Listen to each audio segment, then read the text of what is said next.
I think we underestimate how much your life can change by having one of your YouTube videos go viral, especially if you're from South Africa or any third world country but have an audience from a first world country like America or from any other region where advertisers are willing to pay more to get their ads in front of those people.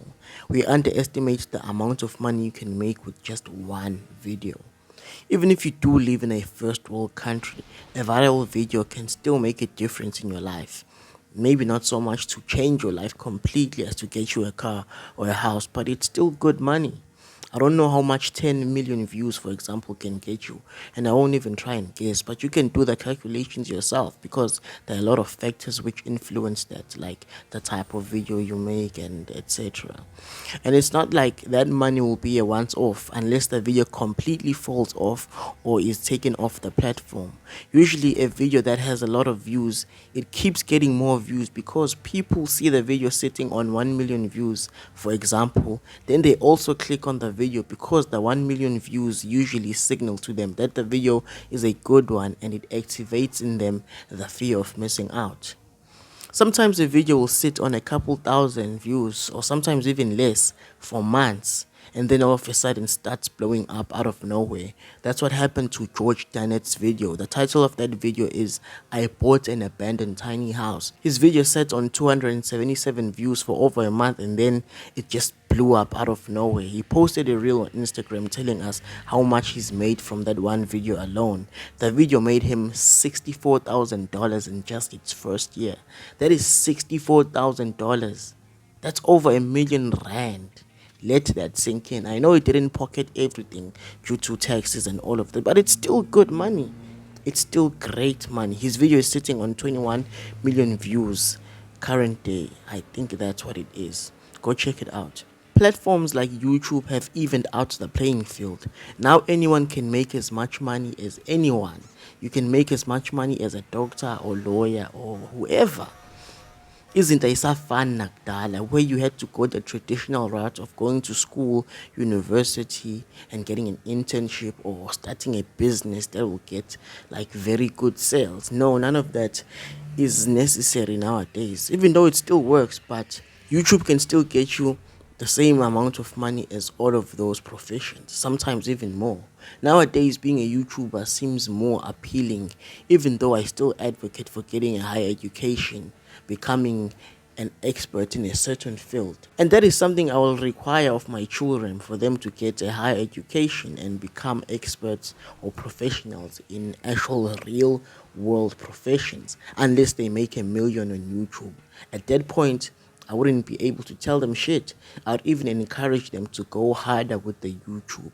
The only thing I'd motivate them to do is increase or better their financial literacy. I don't know if I'm saying it right, but you know what I mean. They have to learn how to be money smart. I wouldn't want them to become an episode of I Blew It. Maybe in the future we'll see episodes of former YouTubers and social media influencers who were once rich and famous but pissed it all away like many celebs and sports people and people who had received an inheritance or millions from the road accident fund. The people we usually see on I Blew It. Due to the unlimited possibilities of blowing up, becoming rich and famous, some people start to push the limits of their content. They become more edgy.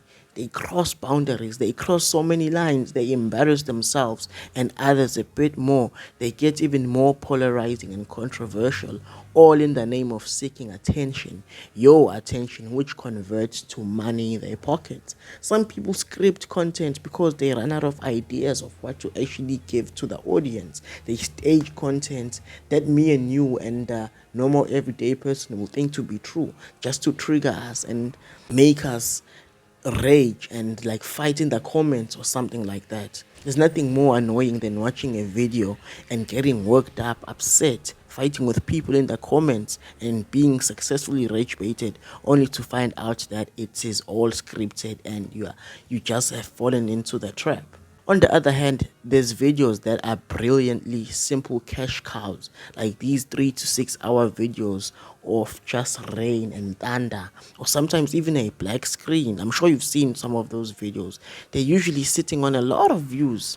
Some of these videos are sitting on millions of views and continue to get views every day. And you can bet that watch time on these videos is very good, because people only click on these videos in order to fall asleep or to create some sort of atmosphere in their rooms or whatever. And they do fall asleep, and the video continues playing long after they've dozed off. I've also fallen asleep to a couple of these videos as well, and you can bet that I click on the one with the millions of views, even though it really made no difference. Imagine making R1,000,000 with just the rain that rains for everyone. Imagine making more money than a university graduate with that. Fucking unbelievable. Imagine trying to explain that to your grandma, as in gogo, le mali uyithathephi mzukulu, eish ngenza amavidiyo emvula gogo, or amavidiyo omlilo. And I usually do let a YouTube video play by itself whilst I'll do something in my real life. Whenever I want to step out of the room, I just let the video play in order to add a couple cents more into that creator's pockets, because I really like YouTubers and social media influencers. I grew up in rural South Africa. I did not know anything about YouTube until I got to university. That is not completely true, if I'm being honest. The first time I heard of YouTube was back in 2009 or 2010, when I was still in grade 5 or 6, I think. One of our teachers wanted us to learn the disky dance. I don't know if you remember that. Since the World Cup was coming to South Africa, I didn't even know what YouTube was. I just remember Mr. Stanzik projecting his screen and typing in disky dance on a platform, and then a video played.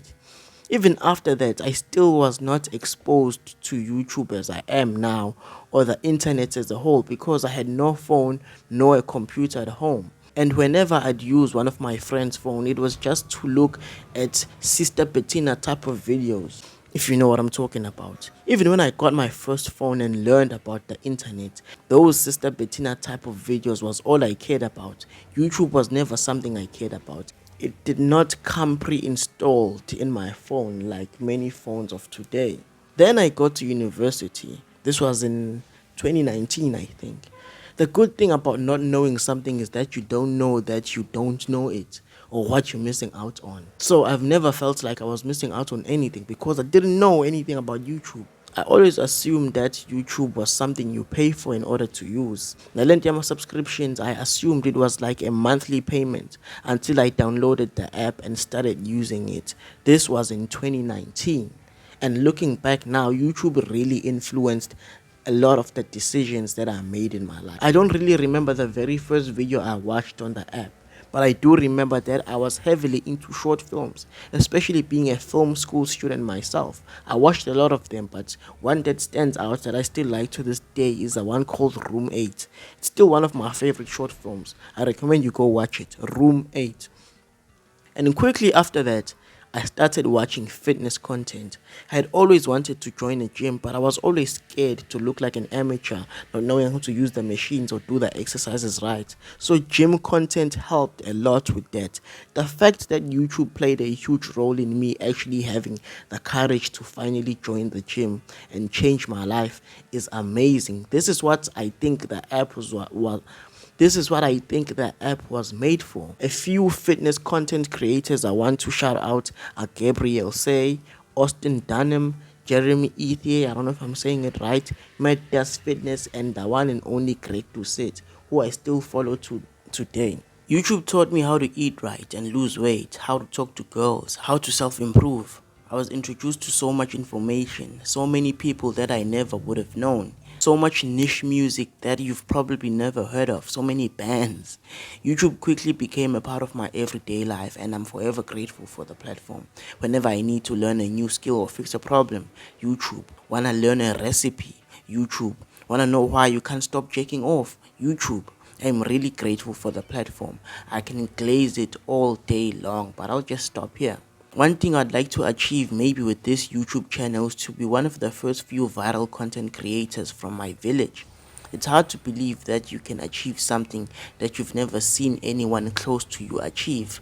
I have had a few viral videos on TikTok, but in our country, TikTok does not pay for views, but I do know what it's like to get 100,000 views and something like that. I wish to do it with YouTube and actually earn some money in the process, and to know what it actually feels like to earn an online income. But that is everyone. Everyone wants to go viral, and that desire alone has created people who, instead of going viral consistently, offer to teach you how to do that so that you can earn an online income. But of course, you have to buy their stupid course in order for them to teach you. They're the ones who sell the shovels in a gold rush instead of digging for gold themselves. Yeah, as much as I don't like them, but it is a smart business model. Well, I am a shameless gold digger in this case. I want to give this YouTube thing a proper shot and see where it takes me. If you have made it this far into the video, comment stacking peanuts and consider liking and subscribing to the channel. Also, don't be afraid to give me some constructive criticism. I'm very open to what people wanna see and what type of videos I should make, and if I should go back to speaking isiZulu esebengikhuluma ngaso. But me speaking in Zulu is just limiting my reach, you know. So yeah, maybe this will be like one of the videos that you look back to and say, wow, this is where it all started. You know, everyone has that video, you know. So yeah, bye.